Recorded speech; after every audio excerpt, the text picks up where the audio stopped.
خوابوں کی محبت میں گرفتار تھا کب سے، احادیث پڑھی میں نے جو قرآن پہ کیا غور، یہ راز کھلا مجھ پہ بہت جستجو کے بعد، خوابوں کا خدا اور کتابوں کا خدا اور۔ ایک بھائی کا سوال ہے، کیا بائیں ہاتھ کے ساتھ جانور ذبح کر سکتے ہیں؟ کیونکہ میں لیفٹی ہوں، اس لیے دائیں ہاتھ میں زیادہ زور نہیں ہے۔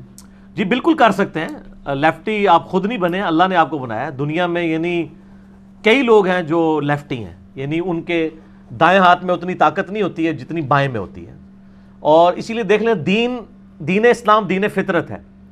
آپ کوئی ضعیف حدیث بھی نہیں دکھا سکتے، صحیح تو چھوڑ دیں، جس میں نبی علیہ السلام نے یہ فرمایا ہو کہ بائیں ہاتھ سے کام نہ کرو، دائیں ہاتھ سے کام کرو، سوائے ایک کام کے۔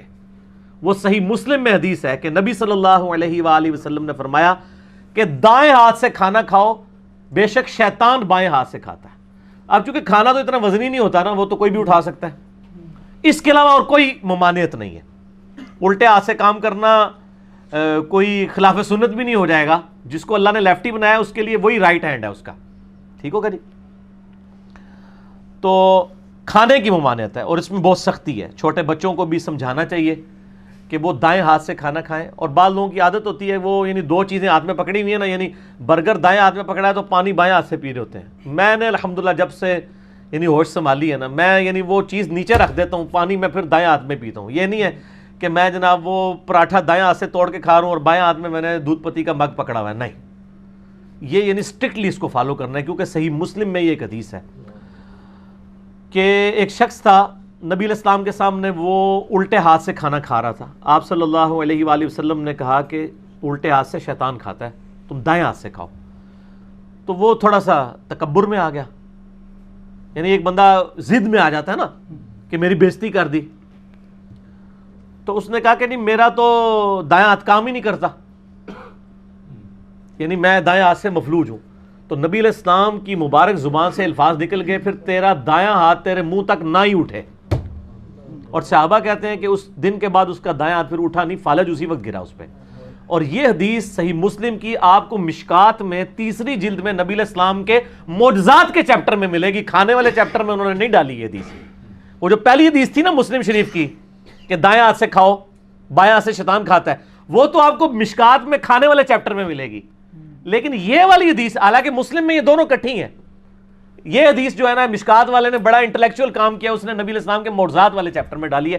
یہ زندہ معجزہ ہے آپ کا کہ آپ صلی اللہ علیہ وآلہ وسلم کی مبارک زبان سے ایک بات نکلی اور اللہ نے اس کو اسی طریقے سے پورا کر دیا۔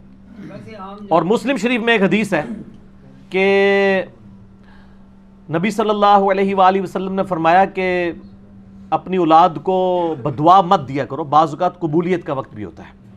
یہ عام بندے کے ساتھ بھی معاملہ ہو سکتا ہے، بعض لوگ اپنے یعنی بچوں کو بھی بدعا دینا شروع کر دیتے ہیں۔ اس میں بڑی یعنی اسٹرکشن ہے، اپنی زبان کو سنبھال کے بولنا چاہیے بدعا نکالتے وقت کہ کوئی اس کا نیگیٹو امپیکٹ سامنے نہ آ جائے۔ تو نبی صلی اللہ علیہ وآلہ وسلم اپنے کام دائیں طرف سے کرنے کو پسند فرماتے تھے، اس میں کوئی شک نہیں ہے۔ لیکن مشروع جس چیز کو فرمایا، ایک چیز ہے پسند تو آپ علیہ السلام کی تہمت تھی، پوری زندگی آپ نے تہمت باندھی ہے۔ ہم کیا پہنتے ہیں؟ شلوار قمیض۔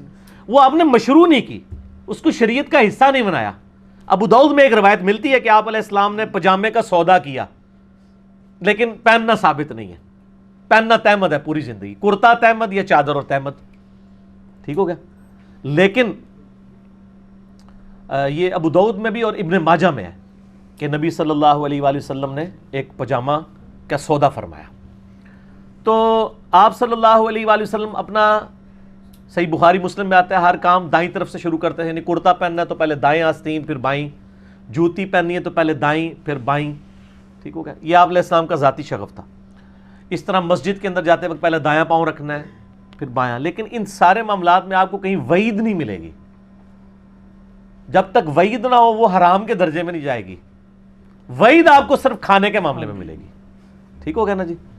اب لوگ جو ہیں وہ آپ دیکھیں نا، لیفٹی بھی ہونا تو موٹر سائیکل کی کک تو رائٹ ٹانگ پہ رکھی ہوئی ہے انہوں نے، تو کک تو مار لیتے ہیں نا وہ، ٹھیک ہو گیا نا۔ اس طرح جو کرکٹ کھیلنے والے ہیں وہ بھی لیفٹی ہوتے ہیں، کوئی رائٹ ہینڈ والے ہوتے ہیں۔